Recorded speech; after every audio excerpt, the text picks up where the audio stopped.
Hello, welcome to No Icing. Sorry we're late, everybody. We had a special guest today. Let me bring up my co-host.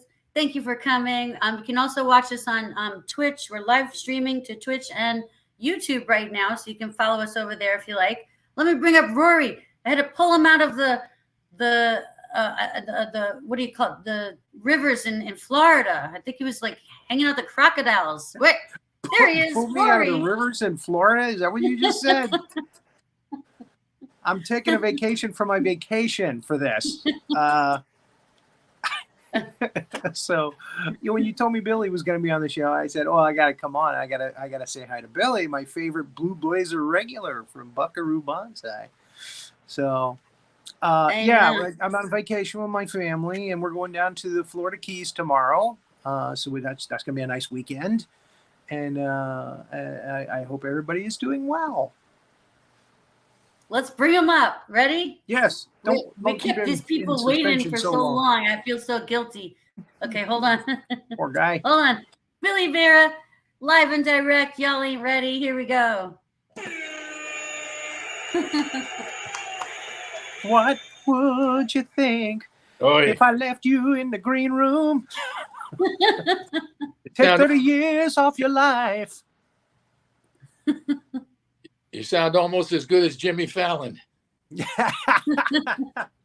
Did you hear his version? Jimmy. I did not hear his version. I know he does great impressions, though. I've seen some of his impressions; they're amazing. Yeah, it's on YouTube. You can find it. I will check it out.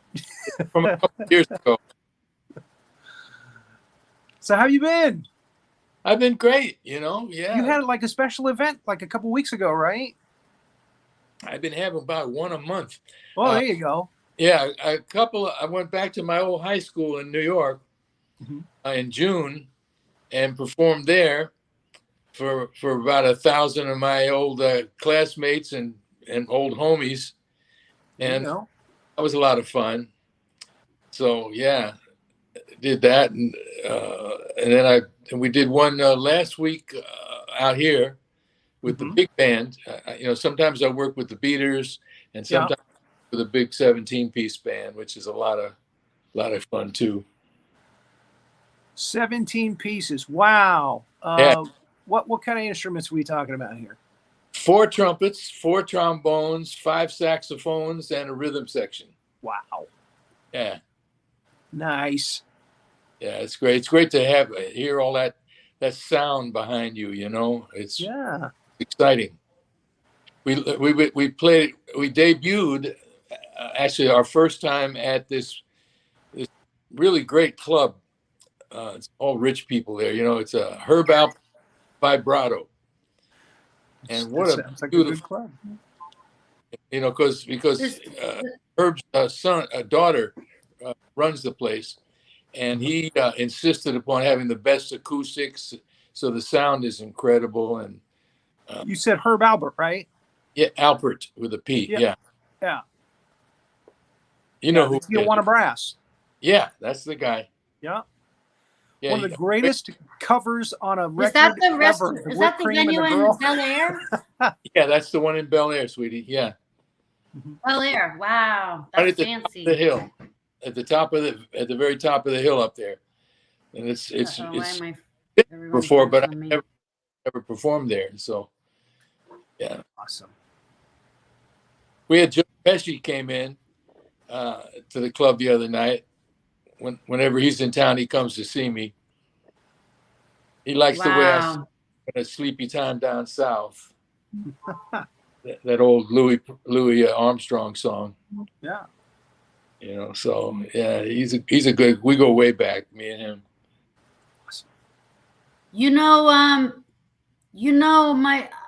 My friend Mike and Uncle Nino, they just went to visit. There's a show that they're filming right now. I think Joe Pesci was doing like some guest appearances on that show.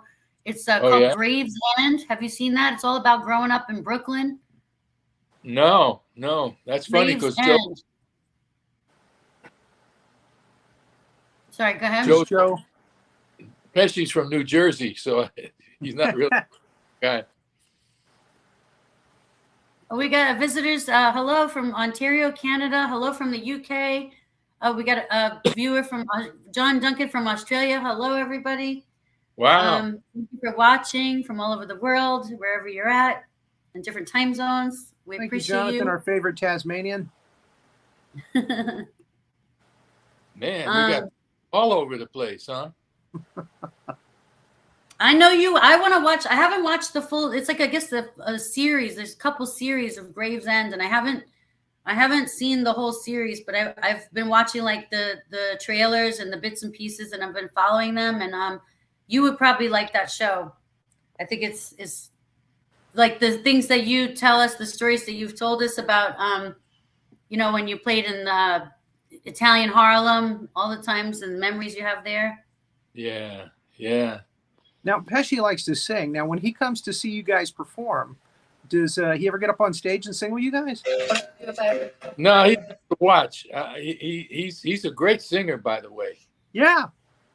Yeah, he's You not were just. the one that told us he was a singer, and I looked him up. I looked up his music on YouTube. Yeah, he and Frankie Valli used to, when they were kids, they used to, in Newark, New Jersey, they used to go see Little Jimmy Scott, Yes. who's the world's greatest jazz singer. And so the two of them, they got a lot of Jimmy's style in them, and Joe, especially Joe. And there's Renee. Hey, Renee. Hello. Yes. I'm just Beautiful. listening. Keep talking. Keep talking. You just listening, huh? I'm just listening. I'll add something in a minute. Are we in Oh. trouble, Renee? We were a little bit late in the beginning. I'm No, sorry. you're I'm not. sorry. No, you're not in trouble at all. The tech gremlins are always coming. I wanted to get up the song that you put on Sandy, you put a Billy Vera song on the poster for tonight's show. And I'm blanking on what the name of that was. And I can't find it. It was, the old R&B tune. I can hear it in my head. I wanted to talk to him about that exact song, but just go to someone else for a second. I'm going to find it in a second. Okay, a room with a view to the blues. Is that the one? I love that one. No, Am I saying it wrong? I love all of them. I love all of them, but that's not the one I wanted to talk about. At this moment, the family ties. No. Hold on. You heard one song, you heard them all. What's the difference? No, that's not true. Hold on one second. I don't know where that. It was the TikTok poster. The one he sang at the Apollo. Here it is. The one at the Rockin' Apollo. Pneumonia. Rockin' Pneumonia. Oh my God! Wow. And the Boogie Woogie Blues. Yeah. Okay. Really amazing vocal on that. I mean, absolutely incredible vocal on that. It's just so good. 1971. Wow. Yeah, that goes way back. Pneumonia and Boogie Woogie Blues. Richie Valens recorded La Bamba. Mm-hmm. Can you talk a little bit about this recording and this performance, though? Because you are it's just such a great vocal. There's such great energy, and it's so soulful. It's so like, you sound like a black guy. Let's be honest. You sound like a black guy. You got all of that, the R&B spirit in you, and you're just so wound up. You got the soul in you, and it's like, I want to just talk to you about that track, if you remember recording that track, and like what mood you were in, anything you can remember about that specific day. Yeah, I remember it well.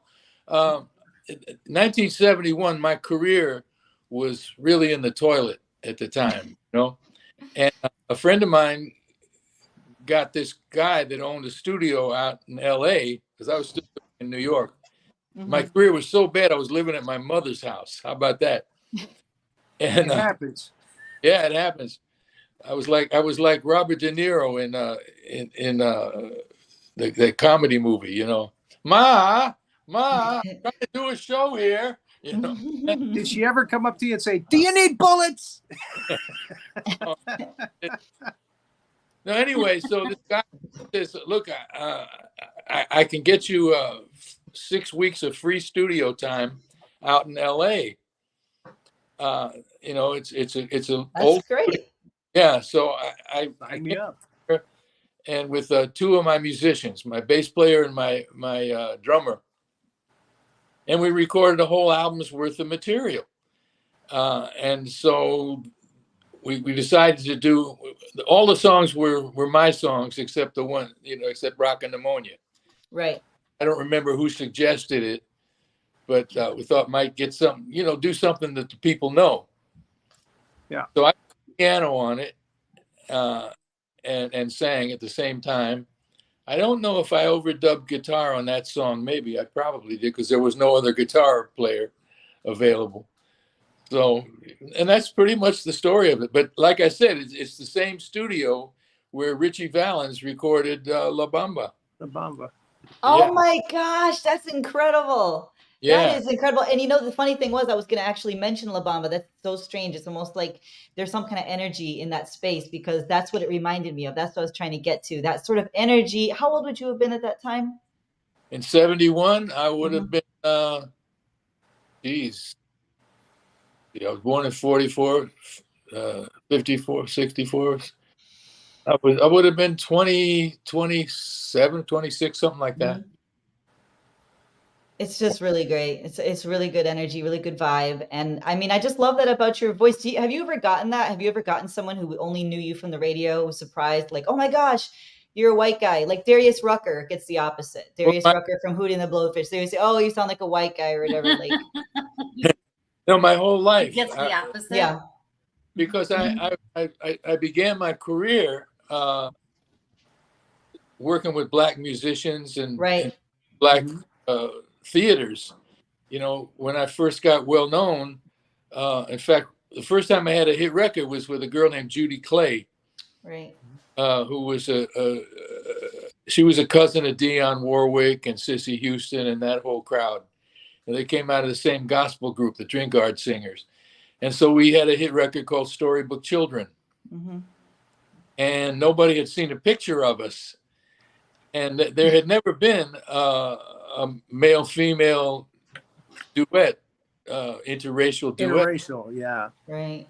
So we get a gig at the Apollo Theater, which was the pinnacle of black show business. And I had been there, many times as a customer. And my dream was to one day appear at the Apollo Theater.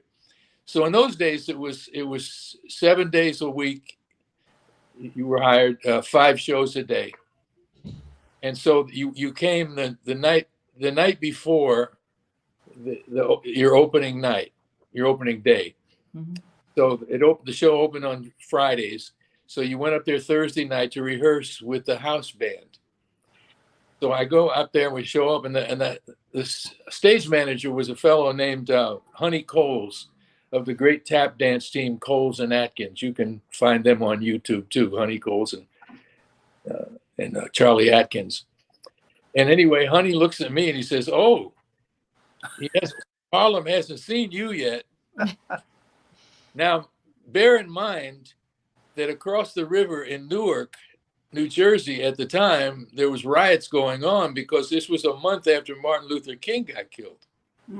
1 month. Wow. So they were a little leery about putting me on stage, but I was already booked. So Honey said, "I got an idea." He said, "Judy, you enter from stage right, which is as the audience looks on the left, but stage right means the way the performers see it. Judy, enter from stage right. Billy, you enter from stage left. Let her take 3 steps out from the wings, and then you make your entrance and watch what happens." So they start playing our music. I look across the stage. I see Judy, 1, 2, 3, enter. And I hear 1,500 people gasp. Oh. And I could hear people out there going, "That's him? That's him, that skinny little white boy, that's him?" But the record was already a hit on the radio, you see, Right. but no one had seen us. And so, he was a little scared to put us on so he put us on second. There were about 8 or 9 acts of the show. Mm-hmm. And second is not a great spot. The opening act, the first act, is usually a highly choreographed, what they call a flash act, to get the people excited right away. Mm-hmm. And then second is like somebody that's new or not that great or whatever. And then the acts would get better, star. We go on last. So we go on second, and we killed. And so after the first show, he came up to our dressing room and he said, he said, listen, I'm going to change up the show. He said, I'm putting you on right before the star. He said, because ain't nobody going to follow you two. So there we go. That was our new spot. It was right before the headliner. And we went over like gangbusters, man. We got stage ovations. They made us come out and do an encore. I mean, we were like, overnight we were famous in Harlem. You know, this white boy and this black girl singing a love song, you know, and so that was it. And we were invited back another a couple of months later, and to this day, I went back to the Apollo about 20 years later. I was producing Lou Rawls, and he had to do a benefit up there one night, so we take him up there. We went to Rayo's first, the great Italian restaurant in Italian Harlem. And it was funny because President Bush the Elder, his daughter was there in the restaurant, and a couple of Secret Service guys come over to us. And this is a little restaurant, you know, it was like not well known at the time. And they said, oh, the president's daughter would like to say hello to Mr. Rawls. I said, well, bring her over, you know. So he brings her over there, and this is going on in this little funky Italian restaurant. Anyway, after that, we go up to the Apollo, and backstage on 126th Street, where the stage door is, we go in, and this little vestibule is packed to the gills, you know, shoulder to shoulder with you know, people, and the guy that was sort of like the leader was a fellow named Ralph Cooper. And you can look him up. Ralph Cooper was a well-known black actor in the 1930s and 40s. And he sort of like was the unofficial mayor of Harlem. And so he's talking to Lou, and he's looking over Lou's shoulder at me. Because I had changed in 20 years. You know, I'd put on a couple of pounds. I'd lost my hair. I like the same 22-year-old Billy that they knew from back in the day. So finally, it dawns on who I am, and again, I'm the only white guy in the place. And he says, Billy Vera. He says, come here, boy. And so I go over to him, and he throws his arms around me, and he said, welcome home, son. And he says, I want everybody in here in this room to know who this man is and what he did for our people. He said, you know, your picture down in the lobby of this theater, and it will always be there because of what you all did. Man, I tell you, it really moved me emotionally, you know, to think that people, because when you do something that you don't think that you're making some grand statement, you know, you just do what you do. It's my job to go up there and sing my little songs and, you know, get paid and go home, you know. But, you know, you don't think that maybe you made something of any social importance. And here's this man telling me that we did. Yeah. And it really, I'll tell you, I almost cried, to be honest with you. Yeah. And it was a beautiful moment, you know. So, you know, it was nice. You made that special for you. Again, it never dawned on you that you were making some kind of social impact. No, not at all. But there it is, you know. There it was. It was one of the first interracial acts, and it was great, and it paved the way for others after. Yeah. I mean, we made it. We were a first, as they say. There you go. So, do you find that the younger generation of African Americans appreciate that? Like when you run into people under a certain age who are African American, do they say things to you like, you know, do you feel like that there's that connection that's still intact even with the next generation? But here's the thing, you know, there are many axioms in show business, you know, one of which is country music fans are very loyal. You can go 5, 6, 7, 10 records without having a hit, between hits, and they'll still love you and still be loyal to you.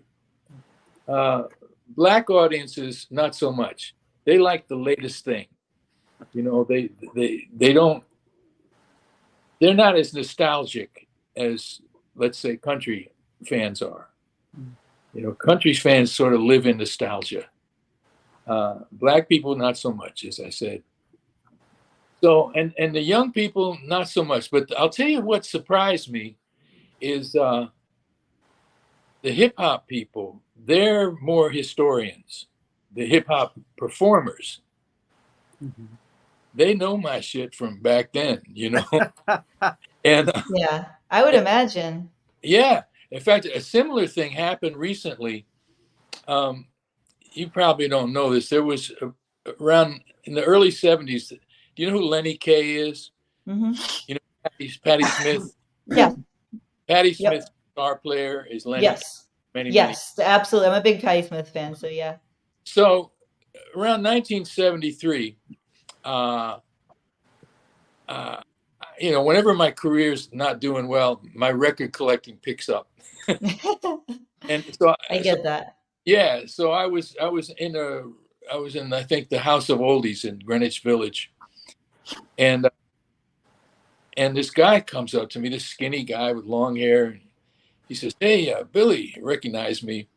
He said, "I know where there's a stash of your old Atlantic albums for like 65 cents a piece or something like that." I said, "Great, let me know where they are. I'll grab them. I could sell them in the clubs."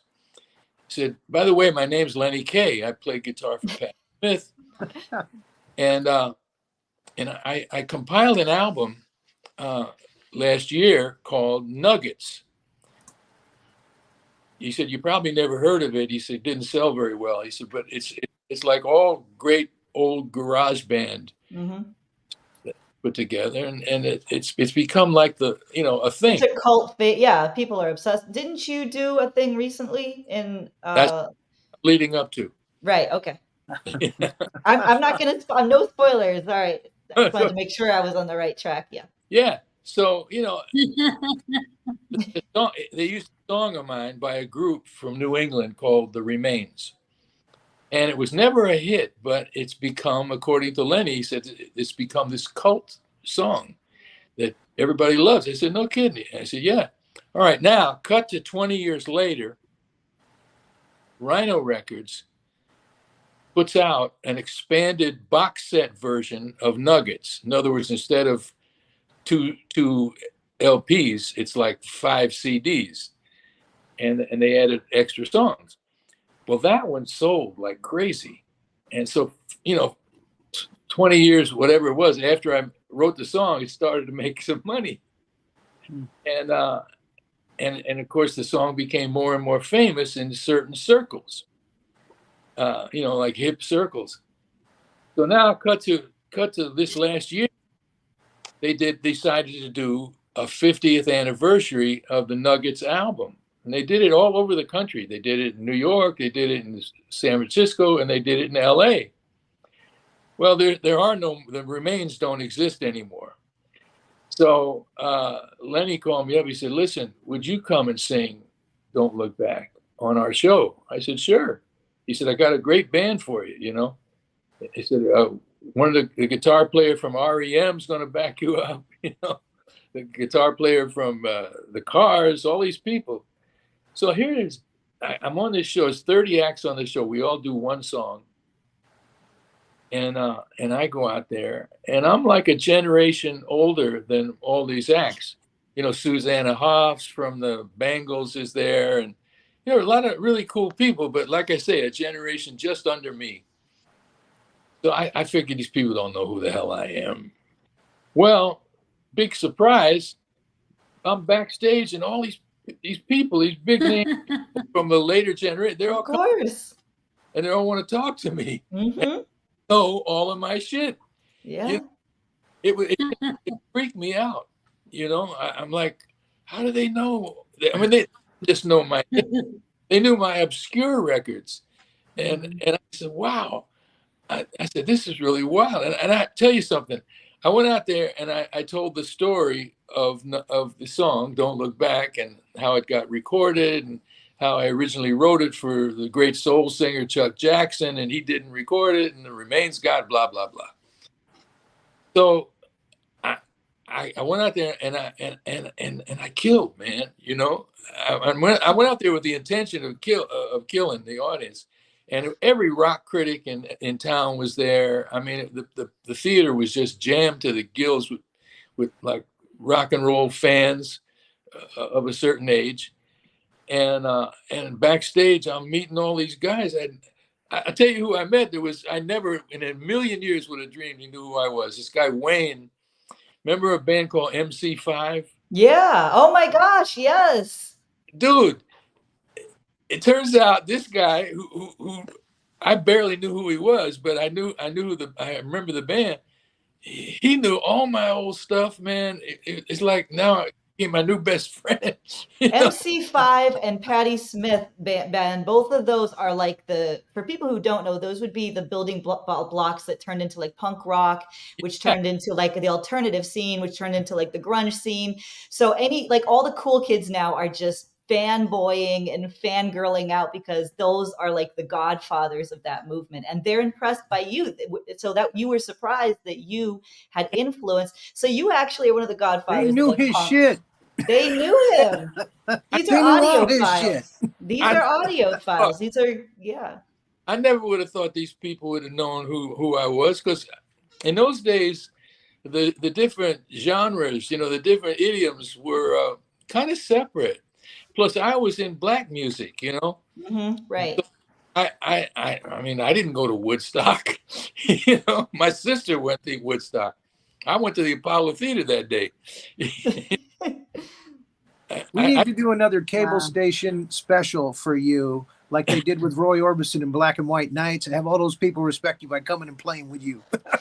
I'll tell you, it was so cool. I mean, I look over here to my right, and there's this guy from REM playing guitar behind me, man.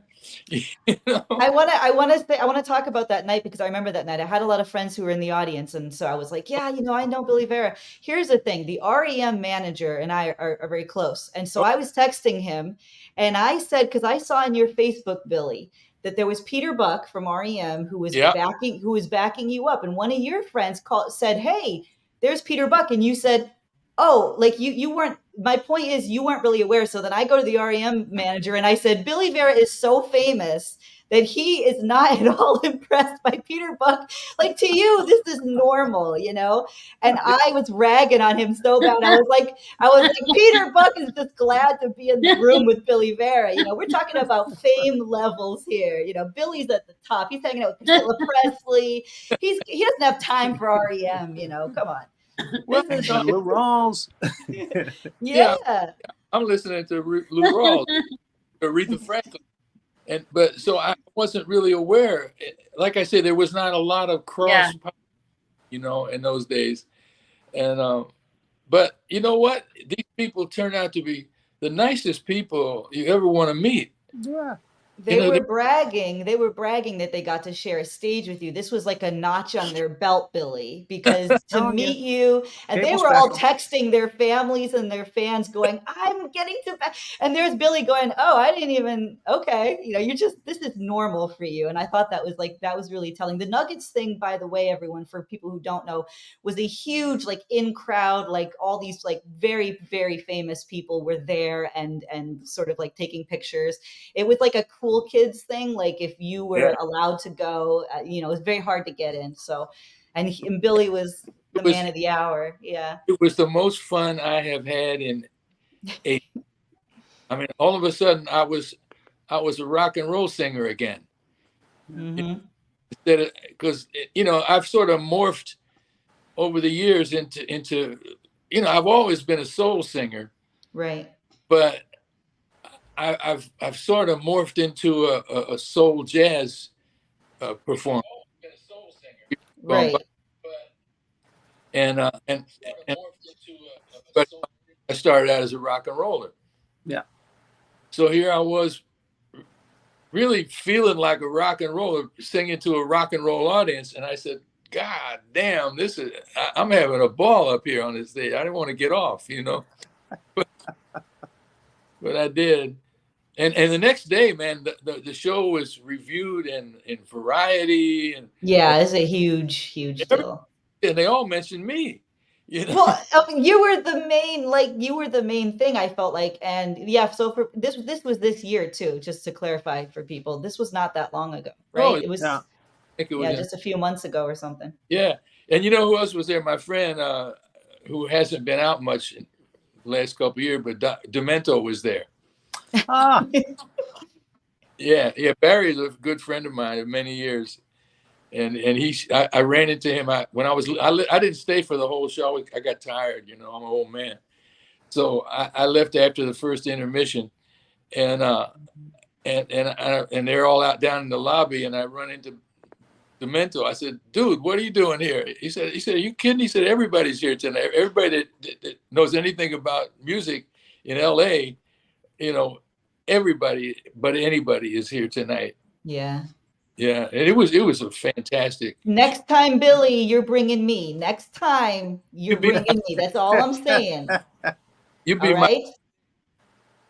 Okay, I'll be your +1. What am I, top live over? Yeah, I gotta come too. Bring us all. You have to bring us all. if I dress in drag, You need an entourage. We got you. Let me be in your entourage, please. I'll be the one beating the women off with a stick, going, no autographs. Yes, I want to be the entourage. I got this guy now, Johnny. His father used to come and was a fan of mine. His father used to bring him, and now he grew up to be a boxing promoter. He's a tough guy. So he flies into all my gigs because he wants to be Billy Vera's driver. So I show up. I don't have to drive to my gigs anymore. My boy Johnny drives me, so it's pretty cool. That is tonight, so Mr. awesome. Vera? Yeah. I gotta run, guys, because I have the 8:00 show that I gotta go to right now. They're waiting for me. But Billy, I love you. Stay in touch. Text me. I love you guys. Bye. Have a good show. Bye. Thank you. Good to see you again, sweetheart. Thank you, Ray. That's a nice girl. Yes, she is. Yeah, we Salty. I love Renee. Yeah. So Yeah. So board your audience. She's got a show Coming up at 8. Yeah. Yeah. They probably have to do the sound check with their guests and everything. Oh boy. We just fly by the seat. Yeah. So that's I guess I think that's all the latest news there is to share. We could talk about. Did we lose our host? Just see a black screen with a certain. Like it's you and me, brother. Well, we could talk about my books. All righty. That sounds good. Want to plug some books? There you go. All right. Well, we got. What's the latest? My memoir, of course, is out there. These are all on Amazon, by the way. My memoir is called Harlem to Hollywood. Harlem to Hollywood, yeah. And it's not your usual autobiography, because the typical autobiography is he gets famous too young, he gets on drugs, goes to rehab, he comes back, gets a new haircut, and puts out a new album. I never did drugs. There you go. So we don't have that element of, so there's no pity party for Billy, in that regard. But it'll show you a lot about how show business was and is, a lot of inside stuff. I don't do what B.B. King did. He kicked me off. I love B.B. King, but his autobiography was like, and then I slept with, and then I slept with, and then, oh geez, that's lame, man. I mean, who cares? I think Shatner did that too, didn't he? I don't know. I didn't read him. Oh God. my old friend Angie Dickinson, they offered her $2 million to talk about, Sinatra and JF, Yeah, she was with the everybody. Rat Pack. And she refused. Well, good for her. She said, that's low class. She said, they don't need to hear, who I went to bed with. Hmm. Because it's kind of lame to do that. I always say it's the woman's prerogative to tell. Yeah, that's a kind of a Howard Stern move. I think some people put, women. I know some women have done that too. I think don't kiss and tell. Yeah. Unless you were engaged or married, then you can't.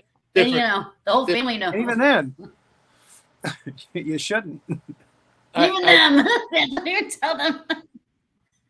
I do have one story, and I won't give, but it's a kind of a nice story.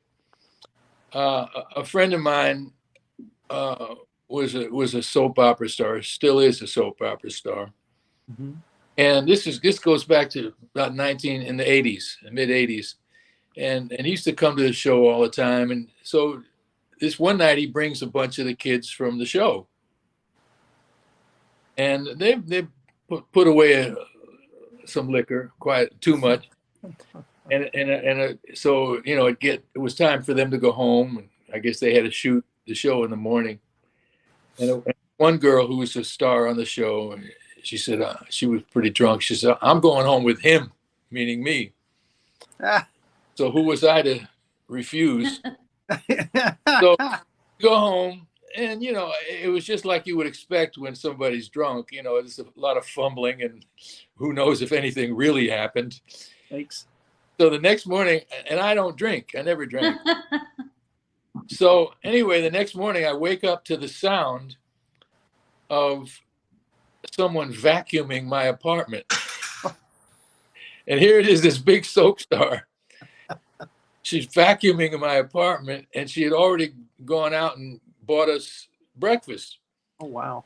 And I said to myself, what a nice girl, because actresses, can be rather narcissistic.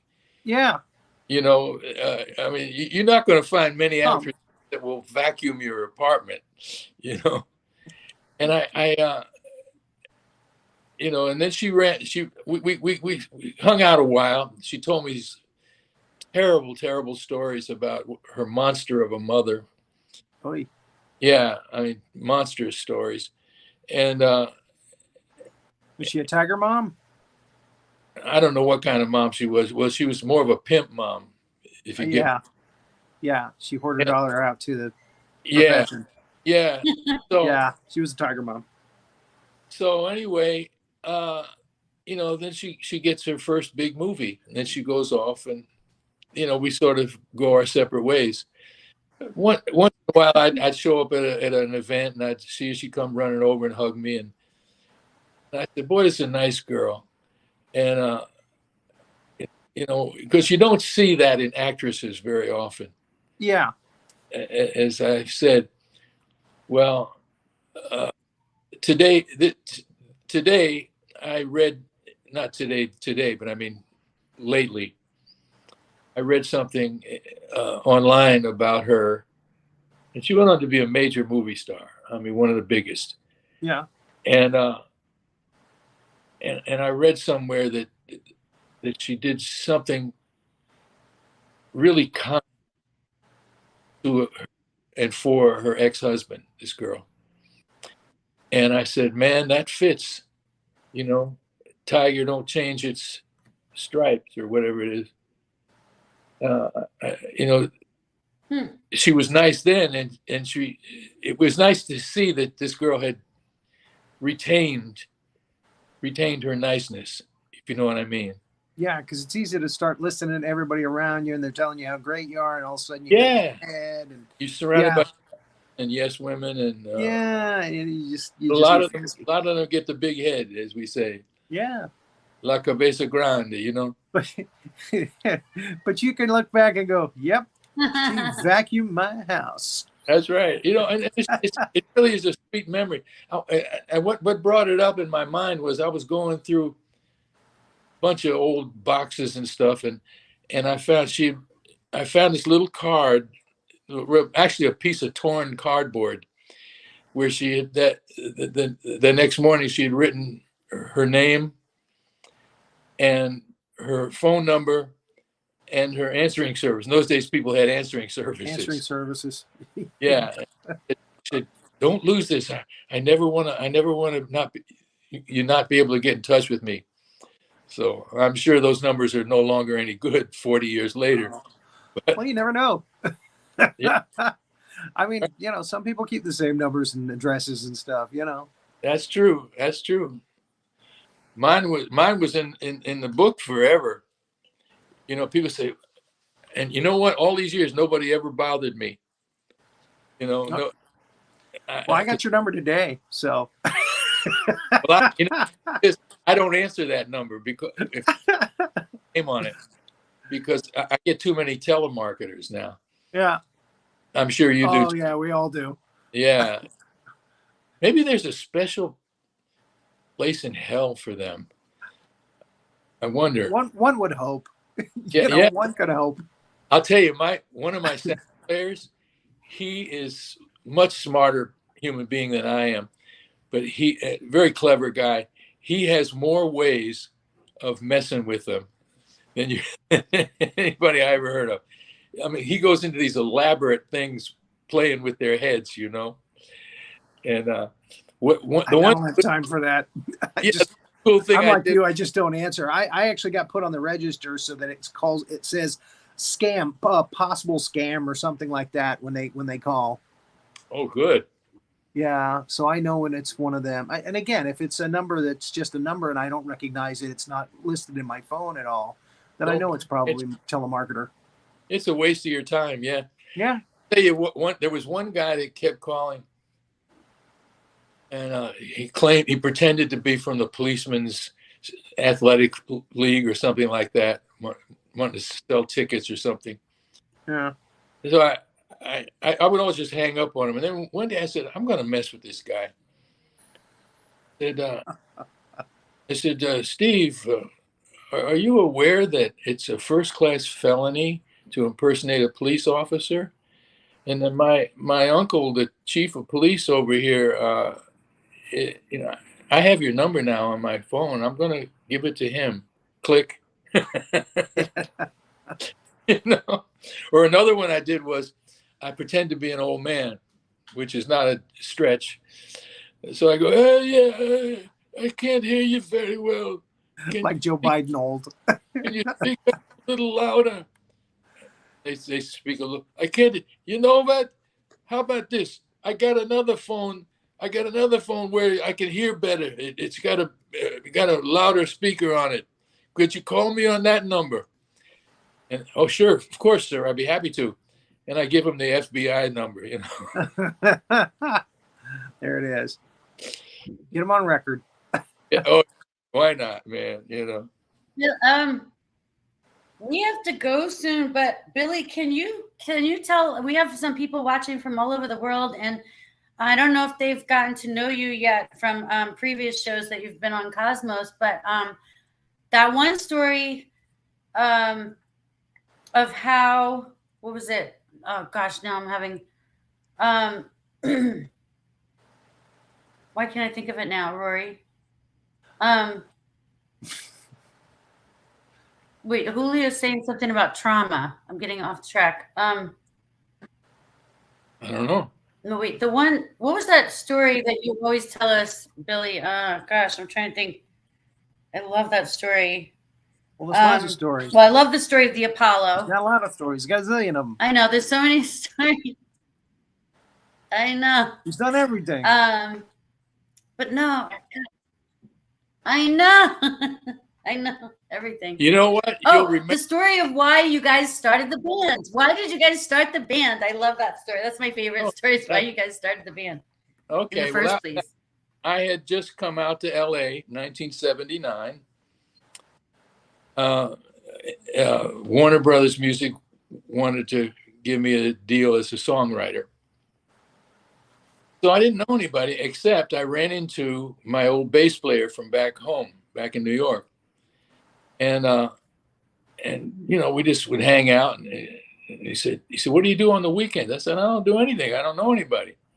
He said, why don't you come out to the beach? He said, I play with a bunch of guys, you know, just fooling around, you know, just jamming. I said, yeah, okay, I'll come out. So I came out, and they were good musicians, all of them.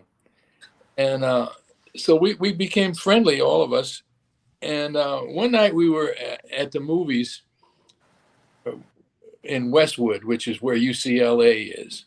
And look, walking down the street, man, all these pretty little college girls, UCLA college girls. This one said, man. And one of us, I don't remember if it was me or somebody else, says, yeah, man, we ought to start a band, man, meet some girls. Yeah, I used to do pretty good when I was in a band. Me too. Let's start a So basically, that's why we started the Beaters, was to meet girls. That's why I became an actor when I was a teenager.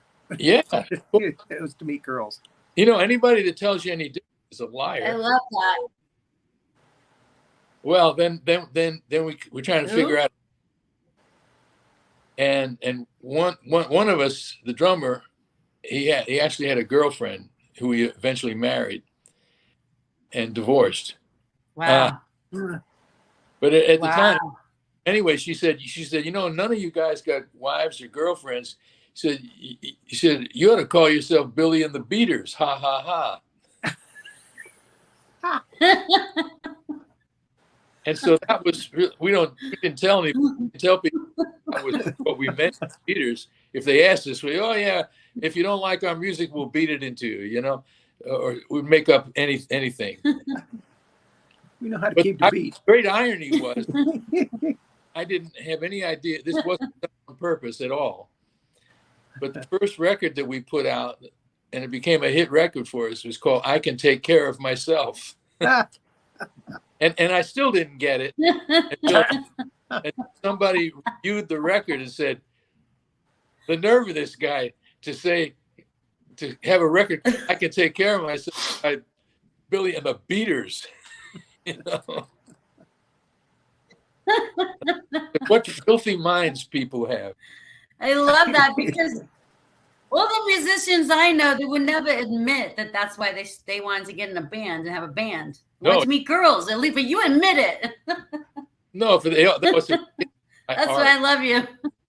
My art. Lauren McCall was the one that named the Rat Pack. They came home drunk with Humphrey Bogart one night, and she goes, "You look like a bunch of drowned rats." That's how that name got stuck to him. Oh yeah. Yeah. You know, it's funny you bring up Bogey. I must tell you the story of how At This Moment was written, right? Or not? Maybe not. Well, all right. Well, here's I forget. the real Bogey and Bacall kind of story. This was New York before I moved to LA. Around 1977, I guess. Still living with my mother. And I'm playing one night, and I see these two couples out in front of the band at a table. One girl looked like gorgeous. She looked like she owned the room, you know. She actually had that Lauren Bacall look about her. Yeah. You know, same age. And the same age difference. 33, she was 20. And we started dating, and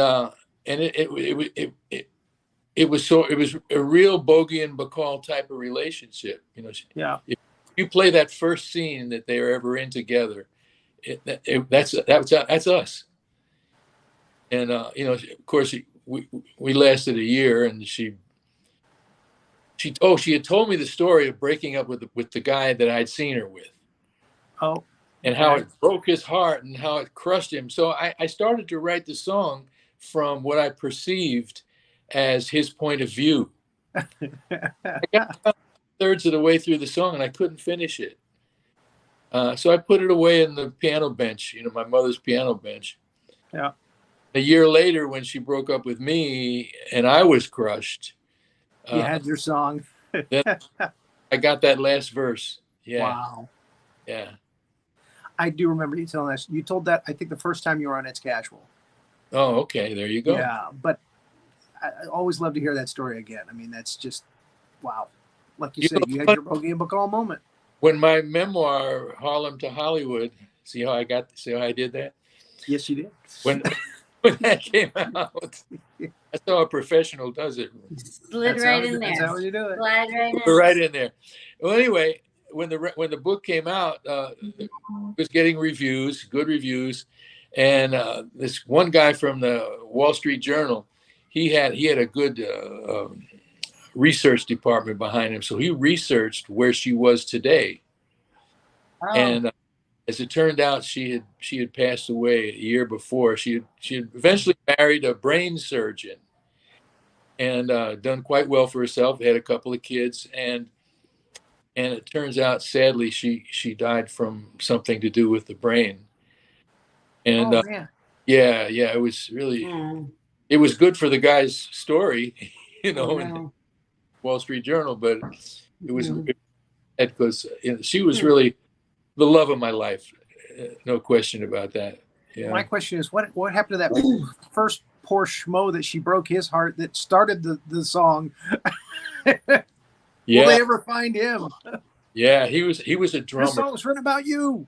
He was a drummer, so he deserved it. You know the old gag. What do you call a guy that hangs out with A musicians? drummer. A drummer. Yeah. Yeah. Actually, he was a nice cat. And actually, his name was Chico, and I wrote a song, an up-tempo song called "Chico Was a Drummer," and it was sort of, You've written 2 songs. You for almost Chico. married a drummer, Billy. huh? I almost married a drummer in a blues band. Well, you dodged a bullet, I baby. almost married a drummer in a blues band. You dodged a bullet. Let me tell you. I know. I went with the Siciliano instead. Don't marry Oh, a drummer, girls. Never marry a drummer. No, never marry a musician or an actor. Never married. No, I have some amazing friends that are drummers, or I have friends that play all the instruments, but like, it's funny, that's like a saying, actually. It's funny. But Well, keep them as yeah, friends. no. I Keep them as friends. Well, I they married won't be the most passionate ones. The drummers are like really passionate. I have a lot of friends. They're very passionate. They're Well, they drummers. hang it out, don't they? Ha ha ha. No, I married an actress. You need them. We need them. Yeah, got to keep that beat. You Yeah. did? Yeah, I was married to an actress. Are you still married, Billy? Are you I still am. married or no? I've been divorced for a very long time, and hope to remain that way. Wow. Yeah, you get stung. Wow. You're single. You're single for the single ladies out there. Yeah, man. Yeah. Just, I am again. Actually, I was married when I was very young for about 2 years, and I was just way too young. And I was a rock and roll bachelor for 20 years, and then I married it was a shotgun wedding, I'll be honest with you. And yeah, I married this actress, and I got a great son out of that one, though. I did. Good. My son and I are really close, and he's Wow. a great guy. He's a great. Right. Can't call him a kid anymore because he's 34 years old. So Yeah, they grew up so fast, man. Aye. yeah, I mean, it's funny. He's 34 years old, but he was only born 10 years ago. It's the weirdest thing. Did the mom vacuum for you? She vacuumed? No, she was the opposite of that. She was an I'll actress. Come on. I'll leave it at that. She didn't vacuum. Oh, see, you gotta just leave the vacuum Billy had to at get the the housekeeper door, to come like in. right by the closet or something. Just like leave a little test. Be the test, the Billy Vera test. That's it. Leave that vacuum out, and a lot of dust. Leave it out. That's the thing, test, ladies. I've been kind of obsessing lately on the girl who vacuumed my apartment, and of course, I don't know how to get in touch with her anymore, but who knows? Go back to that cardboard. She might still have the same number. Are we? I see her on Instagram. Well, there you go. Yeah. Send her a message on Instagram. People be talking about it, buzzing about it. Ooh, Billy Vera texted you. When you're that famous, is she like 8? You know, 10, Is it really her? Oh yeah, this one really is. Okay. There's a couple others that are fakes. Yeah. But see, that's the problem. Is there's so many fakes on there. You know, like on Instagram and other places.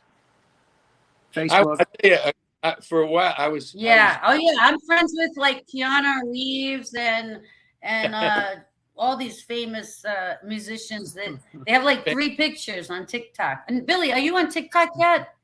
No, I ain't going on there. Man. We gotta get you over there. You're doing that Chinese crap. You're not going on there? No, man. I'm an American.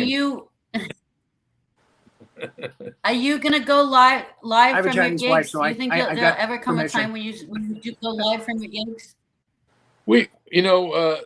Right now. Yeah, I think my audience is a little too, shall we say, mature. Select. Well, you know what? But I do voices on TikTok, and I do the older voices from old TV and old movies and stuff. And there are a lot of oldsters that love that stuff there. Oh, okay. So, yeah, you never know. So maybe I ought to give it a second thought. Yeah, you know. Well, what I'm thinking, Rory, is that if he's gonna like if he's playing at these beautiful, amazing venues with like prestigious guests, you know, very select clientele, celebrity guests, you know, he could do what Robin does. Robin goes live, but you get like a $30 stand. You know, you get like one of these phone stands like this, and you could pack it up. So because you're probably not all the celebrities like to be private when they go out to the restaurants. They go out, they want to be private. They don't want to be on camera, right? So you just have to angle the camera on you and the band. Keep the camera off the audience. Just keep the camera on you and the band. Sure. And then, you know, everyone can still have their privacy, because I would imagine that clientele wants they don't want to be all on camera. They don't want to be on, you know, when they're eating dinner. Some of them don't care, but some of them like it. You know, I guess it all depends on the person. Yeah. Get them to sign release forms. The ones who sign, you can use their footage. Yeah. But yeah, I do believe you should do a tribute show, a 1 hour Netflix or something, you know. To who? just get people, you know, other famous musicians that, you know, respect you, and, you know, just like they did with Roy Orbison in Black and White Night. Oh yeah, you know? That was a great. We haven't had one of those in forever. We should get one done. You should do one. And do it in black and white. No, that was the one thing I hated about that. Oh, wish really? We'd have gotten that one in color. Me and Renee are coming as your entourage. Like, he needs a red carpet treatment. But yeah, a lot of me and Renee are gonna be the entourage. People in the audience in that one. Yeah. Huh. We got to get Renee out here. If Renee comes out here, we'll go up to LA. We'll go visit Billy. We'll go do the red carpet. Talk to Netflix. They'll know, set it up. I do a radio show every week in San Diego. Mm-hmm. The KSDS, the station down there. Mm-hmm. A lot of fun, but you know, the way you do them now, the modern way of doing, I send them a playlist, and you know, and they find the songs that I want to play for a 2-hour show. So it's about 30 songs. Wow. And then I do from here, I plug in my microphone in my computer, and then the engineer down in San Diego, he records the intros and outros. So I can do 4 2-hours in an hour and a half. We could do it for you. I could direct it through the studio for you. If you ever wanted to go live, we could direct it and multi-stream it for you. All you have to do is click on the link when I send it to your cell phone. And you need like a $30 stand, and you bring the little phone stand with you when you go live. When you go to the gigs, you bring the phone stand, you put your phone in there, and then I send you the link, and you just click on it. Like, we could figure it all out. If you wanted to ever go live and do it on Cosmos, we could figure it out where we multi-stream for you. You know, this one club I played at, they finally closed. A good club too. They wanted to Oh try yeah, out. Rory's got one. They wanted to try out charging people to watch, on their computers or whatever, watch our shows, and they only got about 3 people wanted to see it. So I that's why I say I don't know that my audience is the kind of audience that wants to pay $30 or whatever to watch me on. But again, on a tribute show, it's a cable special, so they're getting the cable. They got Netflix anyway. Mm-hmm. Look what they had there. It wasn't just Orbison. It was Katie Lang. It was Bruce Springsteen. It was Elvis Costello. All these people paying their tribute to someone that they really admired in the business. Yeah, I remember that show. It was real good. Yeah. Yeah. Well, who do Food we for need to thought. call, Rory, to make this happen? I love this idea. Who do we I think he call, needs to Billy? call Who do we Netflix. call? Call Joe Say, look, Pesci. I'm up for Maybe this. Joe Pesci I got a could lot do of it. famous people come to my shows. Yeah, but Joe, a very private guy. right? He they wanted him to sing at one of the. They wanted to book him actually to do a show at the club in Hollywood, and he said, "Yeah, I'll do it, but I ain't doing it as Joe Pesci." He says, I want to do it as Joe Dogs. That's his singing name. Wow. That's his singing name? So then nobody would know that it's Funny. him. No one would have any idea that bought a ticket. That's what I told him. I said, Joe, They wouldn't know it's him. who's gonna pay money to see a guy named Joe Dogs that they never heard of? They don't know It's never heard of. Yeah. They knew it would come, but it would be underground. It would only be an underground scene. What was the character that Andy Kaufman used to play? I don't know about that. Oh, right. I can't Clifton? think of something like that. Peter Clifton or something like that. What I should have cut off. Wednesday night. Joe Dogs. And it got out. It got out. Tickets. People found out. Hey, come it's see Andy Joe Kaufman. Dogs at the Bellagio. Yeah. So let him do Joe Dogs. It'll get Joey the word will get Dogs. out. Hey, that's not Joe Dogs. That's Joe Pesci being a character. It's great. It'll get out. Yeah, the Go see paparazzi. him. He's great. I'll TMZ tell you. We go way, way, way back. And I'll tell you, I didn't even remember that I had met him. This is before he was famous. He was in Joey D and the Starlighters, You know who they were? The Peppermint Twist, Yeah. Peppermint Lounge. Joey D. I knew the name. Around the same time as Tony and Ron Orlando, right? And you know Same who else genre. there was? Jimi Hendrix at one point, briefly. But Joe and Joey D were Jersey boys, no pun intended. And yeah, so but anyway, I was playing some dump in the early '70s, maybe a Ramada Inn. I mean, really terrible thing. And Joe reminded me. He said, yeah, man, my career was in the toilet too. I couldn't get anywhere. And he said, but I knew your records, and I was a fan of yours. I wanted to, so I came up. You told me you had heard my record. I said, yeah, I had somebody gave me that album. He made an album back then. He sounded like Frankie Valli back then. Mm-hmm. Little Joe sure can sing. And it didn't. You remembered my record. Good. That's good. You sound like a man. You remembered my record, so I always remembered that. I watched Casino the other night. Mm-hmm. First time since it came out. He came out. He was good in that. Oh man, he's good in everything. But, he's a good actor. Oh, you know what? He's a phenomenal actor. De Niro has descended into bad comedy stuff. I'm watching you. I'm watching you, Billy. Did you notice that he and Springsteen look exactly alike now in old age? It's De Niro and Springsteen. Huh? De Niro and Springsteen?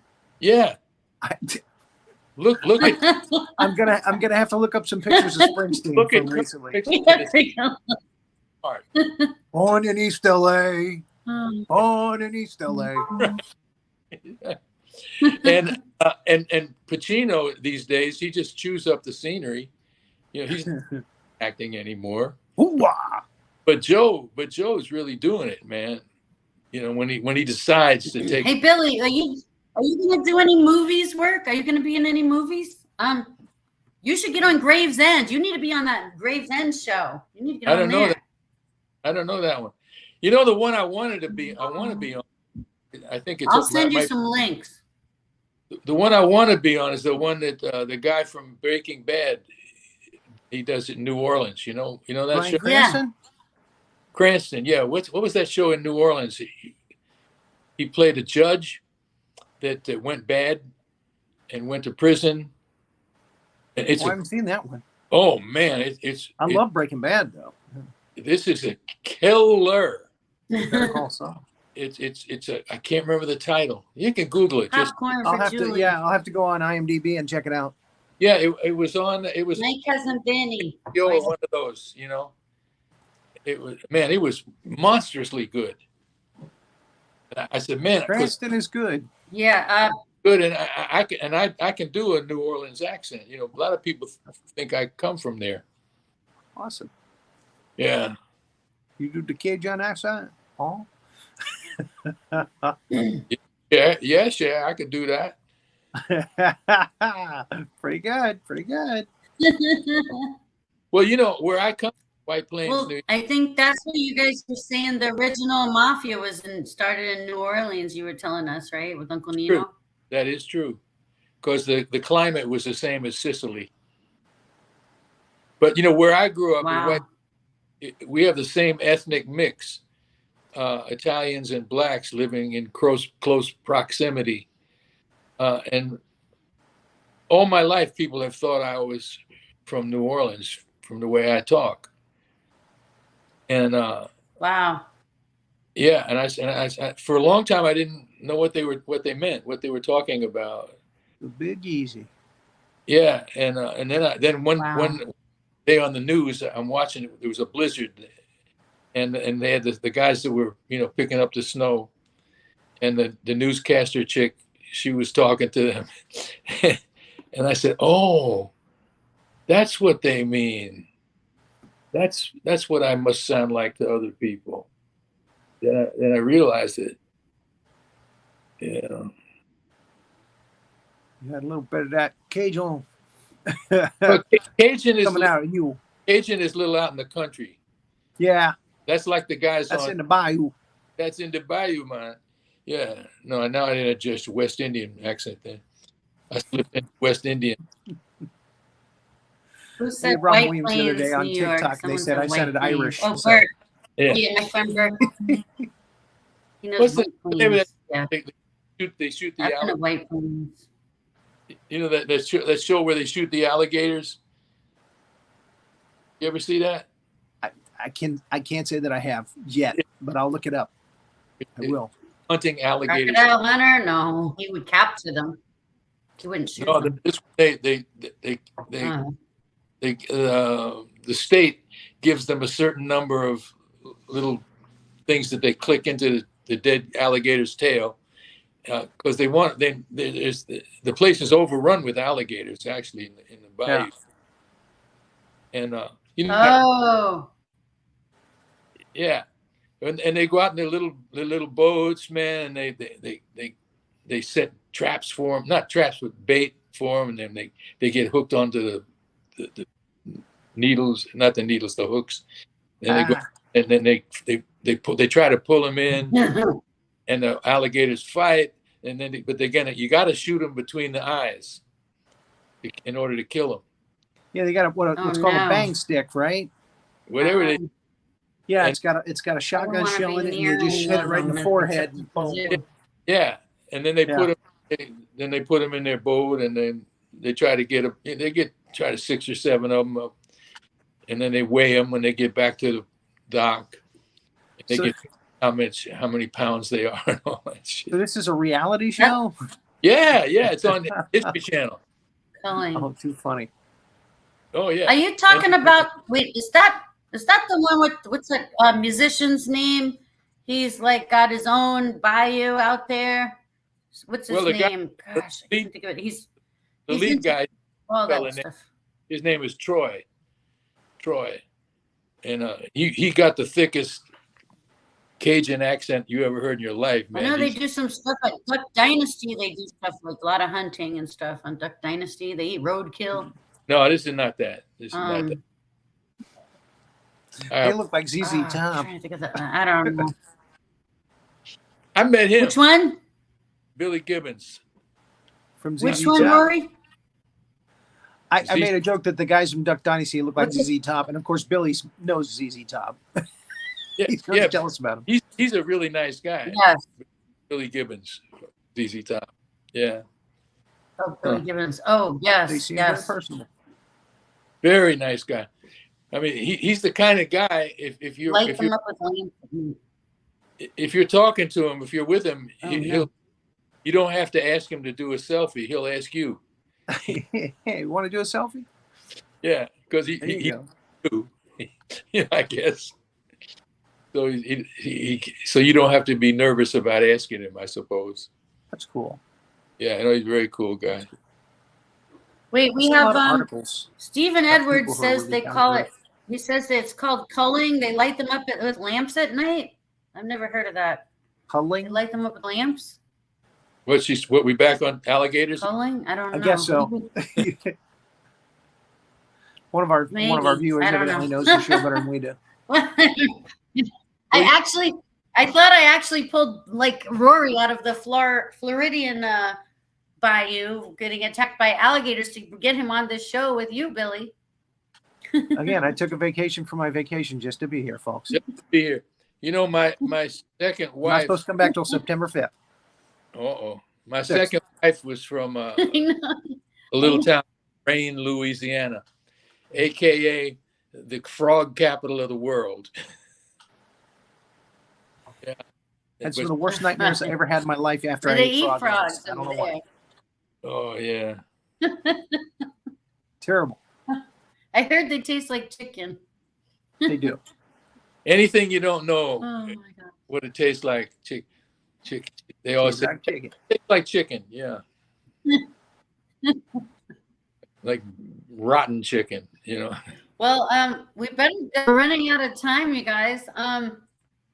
We've gone What do we overtime, think? Dollop of toothpaste. and we started late. Yeah, we got to go. Oh. Dollop of toothpaste. From Harlem. Wait. From Yeah, that- Hollywood to Harlem to Hollywood.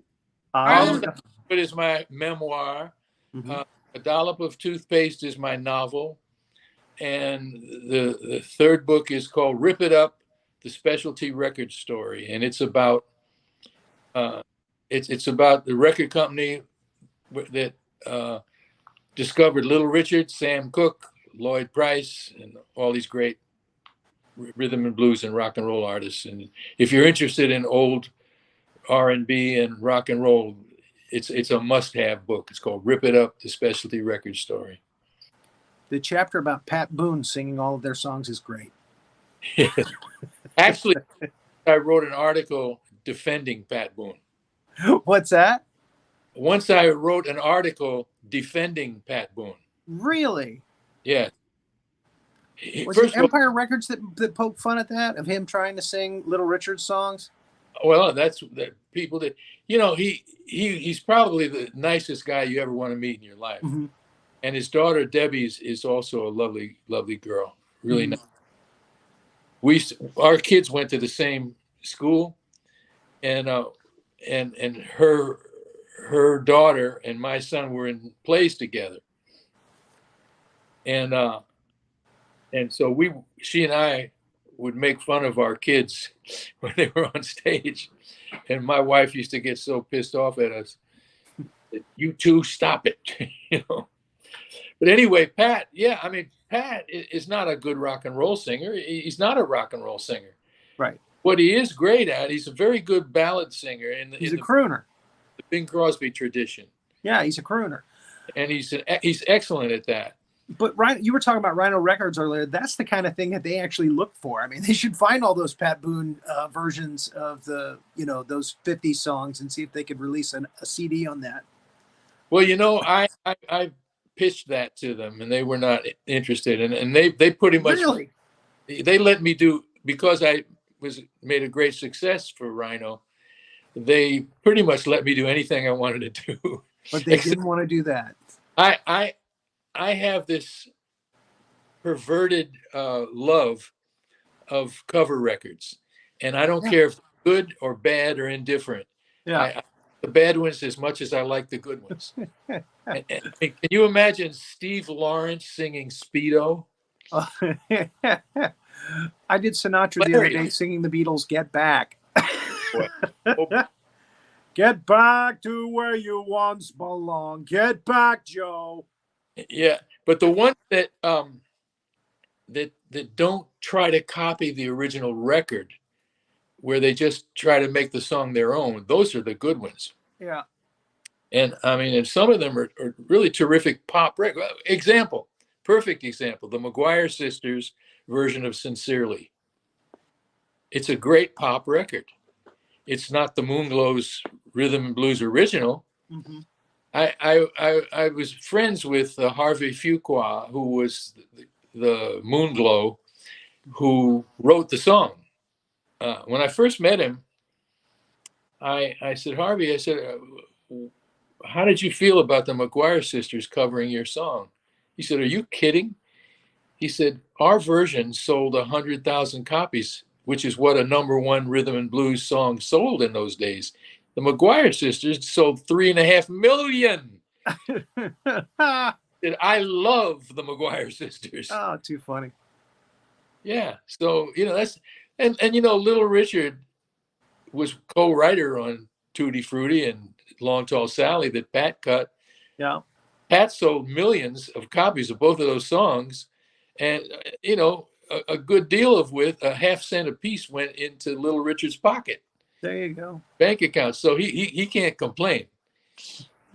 He doesn't have to listen to it, but he has no right to complain about it. And Pat Boone was in Journey to the Center of the Earth with James Mason. Oh boy. My mom sang, Pat had a TV show, weekly television show during his peak years. Mm-hmm. And my mom was a background singer on that show. And she said, and she used to bug me, actually. She'd come home and she'd say, Pat does a weekly television show. He sells a lot of records, and he's a straight A student. And, he's in college and all this. And I'm going like, Ma, what else can you say to make me feel like I'm nothing? Guys, it's tremendous success. Have you started a movie with James Mason? No. Oh man. No, it was. But she was cool. My mom. The comment section is making me laugh so much. Everyone's still talking about like eating different kinds of frogs and buffalo and cow tongue, and like the comment section is on a whole. And we gotta go. We gotta go. Gators, yeah. The comment section still. They think they're still hanging out in New Orleans and Florida. Yeah, you can still get gator tail here in some restaurants. There's a chapter. But there's a chapter in Dollop toothpaste. Actually, there's a whole lot of New Orleans stuff in the chapter of toothpaste, because one of the main characters is this 98-year-old head of the mafia, Uncle Nicky, and he lights up the book quite a bit as a semi-comic character, murderous semi-comic character. There you go. You can play a Don in a movie or a TV show. Well, Uncle Nicky's about 5'3", and he controls the mafia in New Orleans. He's sort of patterned after Carlos Marcello, who was the head of the mafia down there for many, many years. And he and Sam Giancana of Chicago and Santo Trafficante of Tampa, they they were the admitted brains behind the JFK assassination. Ooh, Yeah. wow. Yeah. Don't believe anything you've read. Homie, Awfully fishy Was business. his wife named Nicole and his daughter named Nicolette?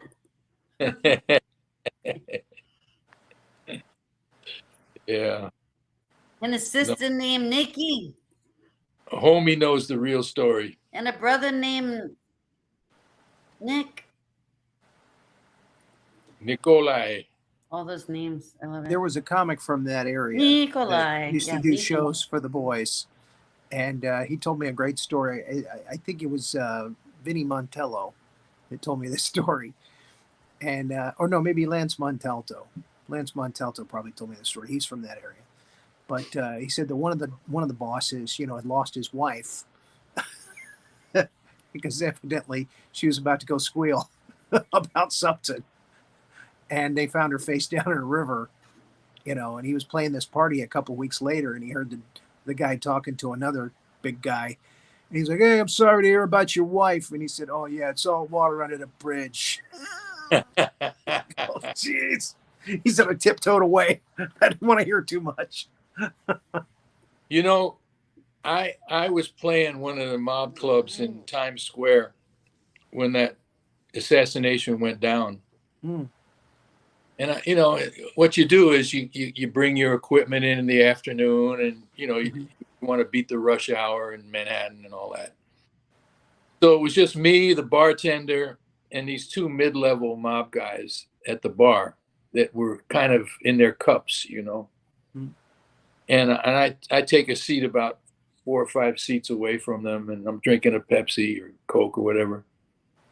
And all of a sudden, I'm sort of eavesdropping, and I hear one guy says, "Hey, I hear our boys from Chicago and New Orleans got that Irish fuck." What? I said, and the other one says, "Yeah, should have got his buck-toothed brother while they were at it." And that was the first hint that I had, Man, that it wasn't the way the Warren Commission claimed.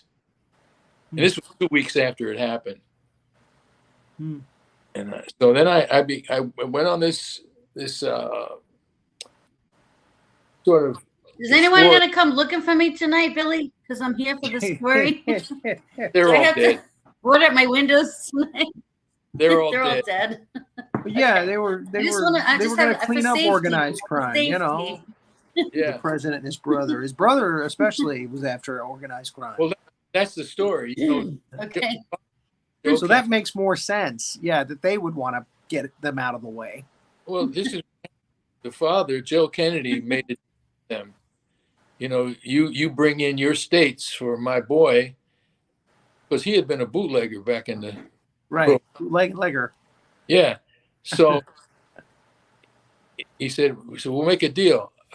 I'll see to it that you can run your business the way you want to. If you make my boy your president." And it was, the slenderest margin in the history of America.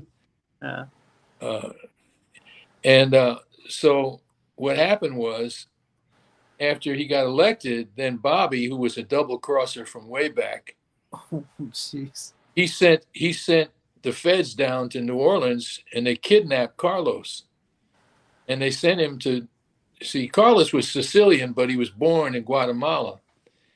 So they sent him to Guatemala. They took him, not sent him, they took him. And he managed to escape, and he got back to New Orleans, and his boys said to him, "You going to kill Bobby?" He said, "No, man, you want to kill the snake, you cut off the head." And that was the genesis of how it went down, how it began. Yeah, I don't want anybody looking for me, Billy. Don't come looking for and me. on that happy note, folks, I knew it was the mob. We all knew it was the mob. Come on. I'll tell you, when I went to Dealey Plaza, I went to that place, man, the hair on the back of my neck just stood up the whole time I was there. I bet.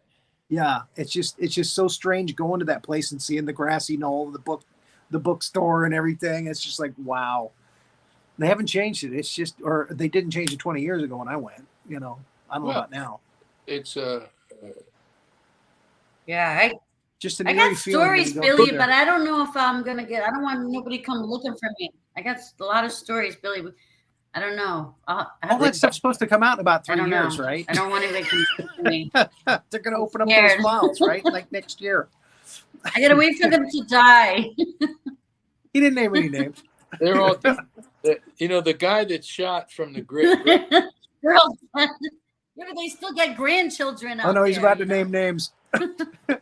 shot from the grassy knoll was he was in prison with somebody, and he admitted that, and he told him, he said yeah. He said, well, how'd you escape? He said, well, there was a manhole cover. It was all planned ahead of time. I went down in the manhole cover and I went through the sewers, and I, a couple of miles, and and I knew where to, it was all planned. I knew where to get out. And he said, yes. He said, my shot was the one that did him. Yeah. Yeah. If you look at the angle, yeah, from that, was it the Zapruder film? Yeah. Yeah. It was definitely lower down. It wasn't from up above. Exactly. It was from the grassy knoll. And here's one that I know you don't know. A friend of mine who's no longer with us, he worked at BMI. You know what BMI is? BMI is one of the organizations that pays songwriters and music publishers. Oh yeah. I knew I'd heard the call letters before, but yeah. Television. Oh. So my friend worked up there, and he was a assassination buff. And somebody overheard him talk. He says, if you're into this, he said, I could show you something that will blow your mind. Said, yeah, I'm down for that. He said, well, Good choice of words. yeah, so to speak. And he said, Oh my gosh, Yuri. he come down. He said, come down and spend the weekend in my farm in the Poconos some weekend, and I'll show you something. Oh no. Right out. Poconos. So he goes down there, Yeah. takes him into this barn, Now it's going down. and he takes out a movie projector, and he shows him this film. And on this film is Bobby Kennedy is in Chicago, in a cemetery in Chicago. Bobby Kennedy and all of them are all drunk. And Bobby says, gentlemen, he said, look around you. He said, this is our constituency. These are the voters that made my brother president. And they're all cheering and laughing. So it was done.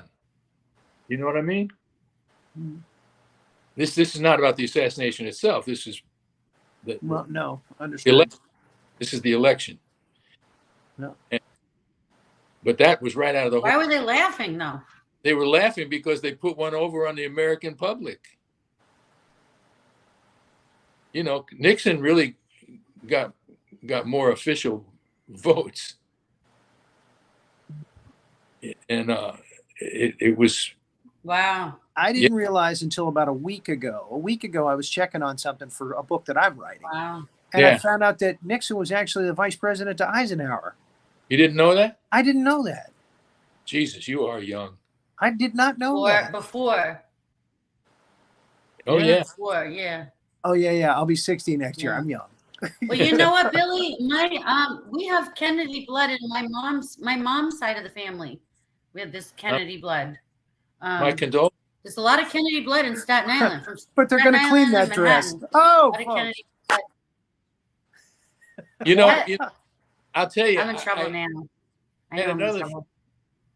Owns a record store up in Boston. He's Boston Irish.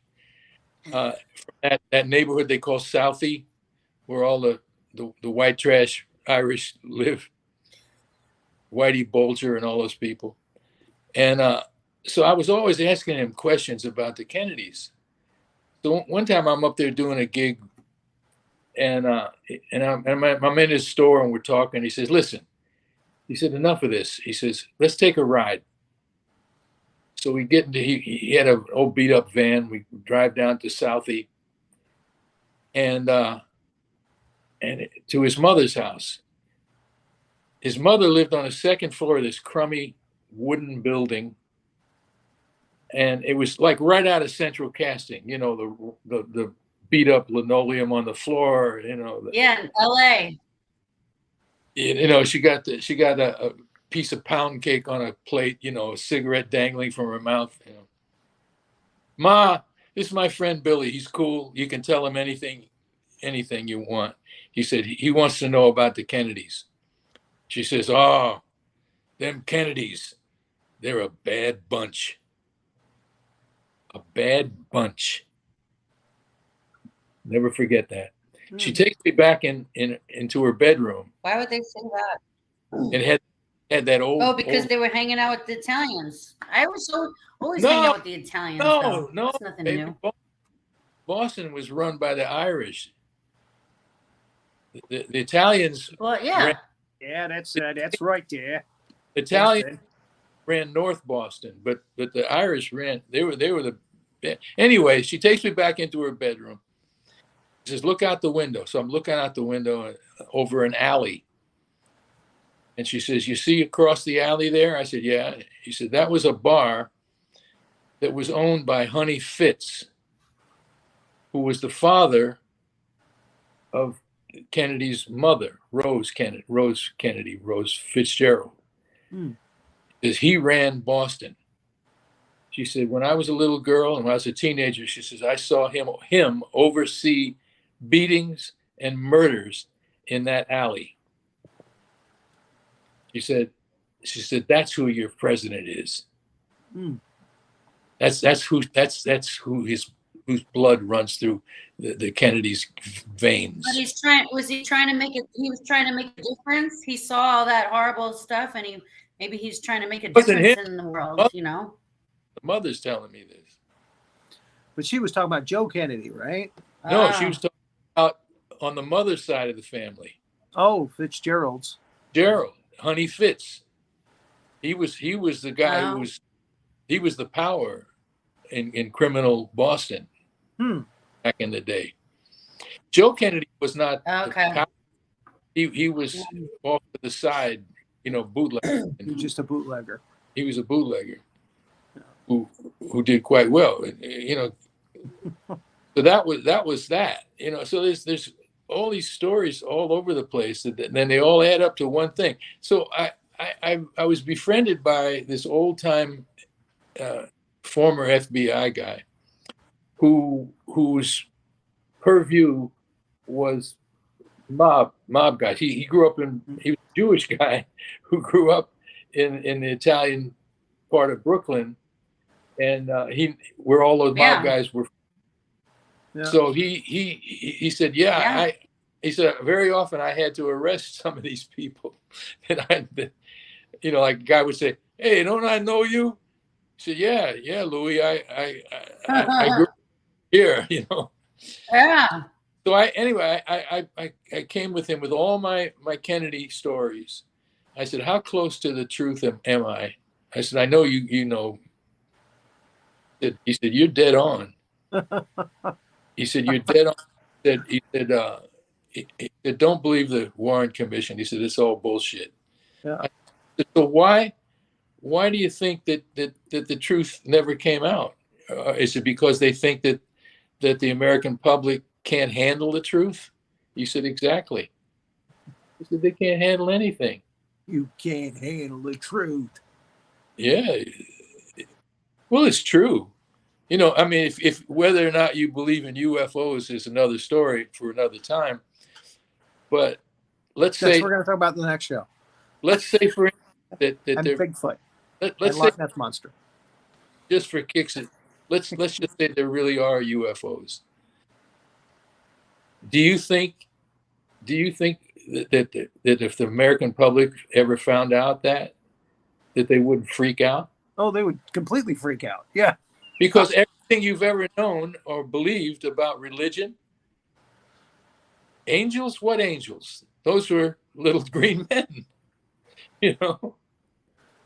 So I feel like they've known. They're not going to tell. I mean, if they know a long time now, right? Like Area Yeah, 54. What is it? Now I'm getting myself in trouble. I Area don't want to be in trouble. Yes. Area I don't know, 54. but there's like, Well, it's like, no, like why would we be shocked when people have been saying this stuff for decades? Why would we be shocked now? well, there is a theory that says that all these shows on the History Channel and all this stuff, that's to prepare us. Prepare us for the day that it's too late. Well, we don't know. They might be our pals, man. If they were our pals, they probably would have came to us sooner. Well, why do we think that we got a lot of this information over the centuries? Actually, why did one group of people win this war or that war? Maybe they chose the winner, thinking that this is the way they wanted Earth to go. Now, I'm more inclined to say. I watched that. At this I point, don't know if you guys watched that American Horror Story. American Horror Story has a whole series about aliens and stuff and the government, and oh man, that stuff's wee doggy. that it's amazing Well, look.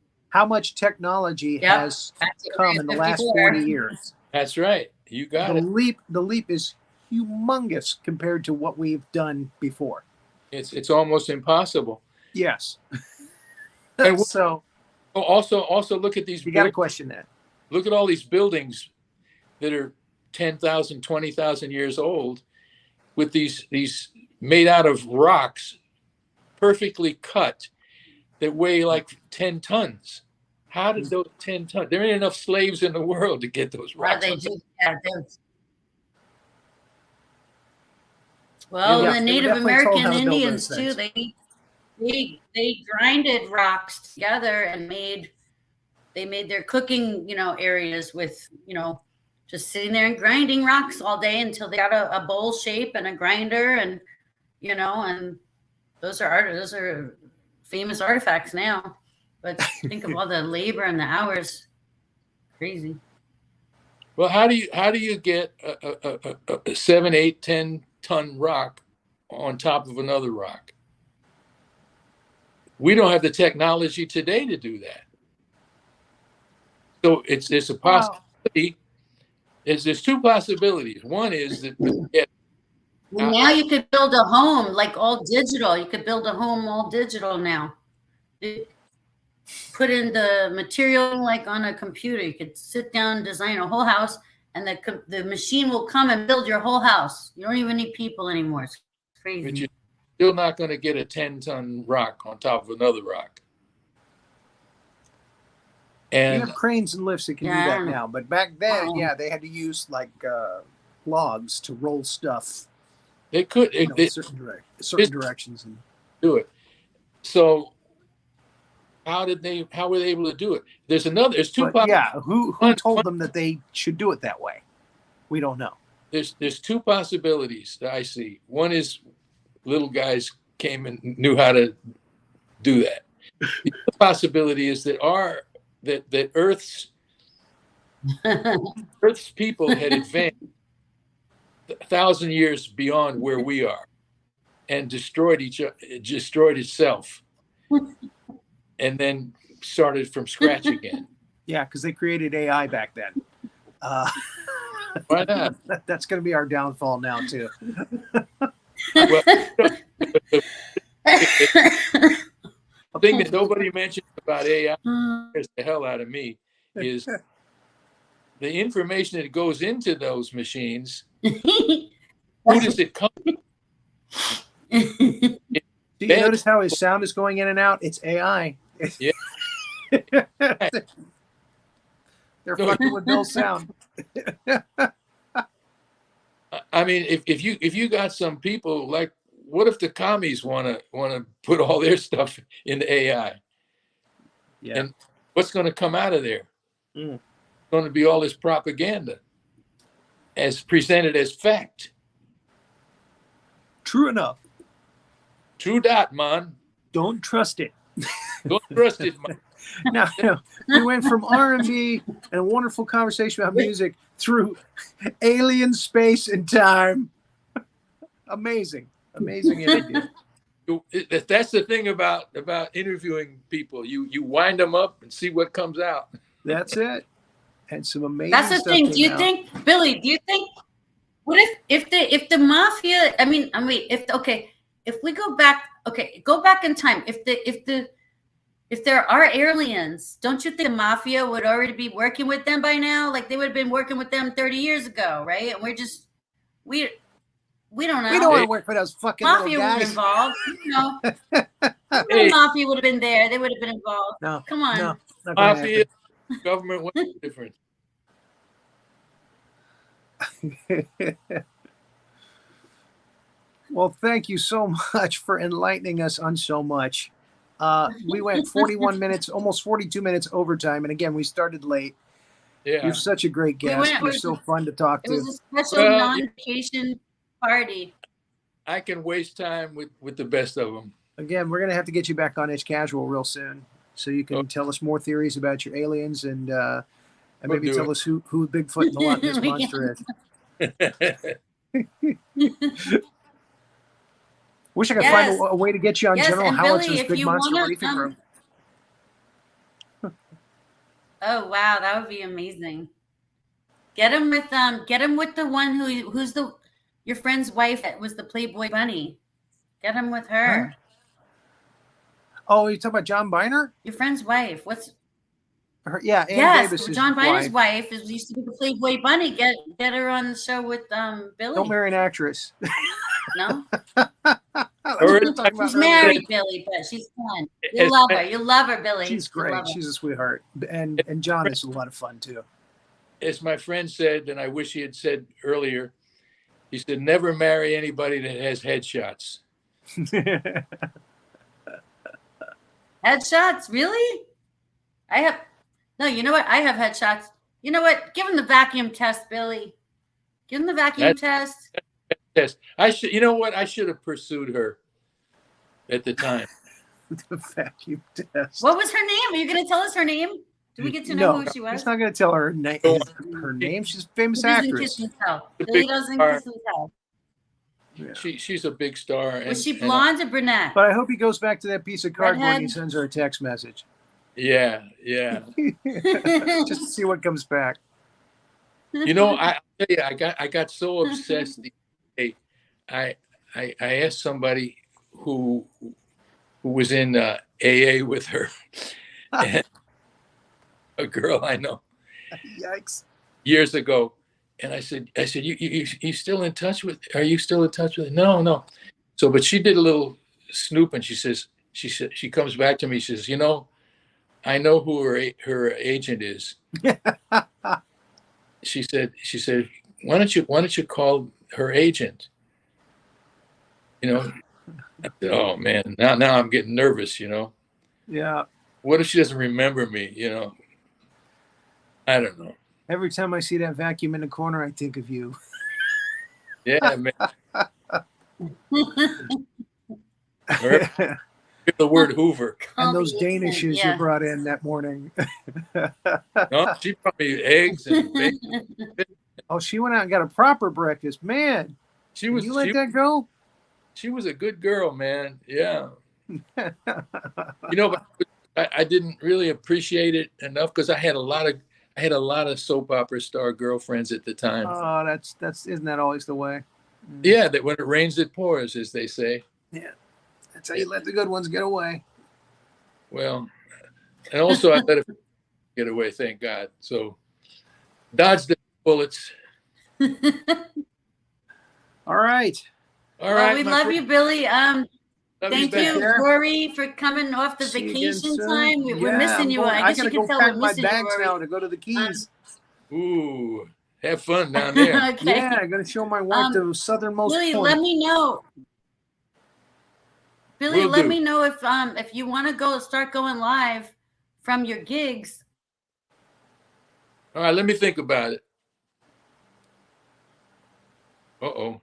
Out. She froze. No, we're still here. Can you hear me?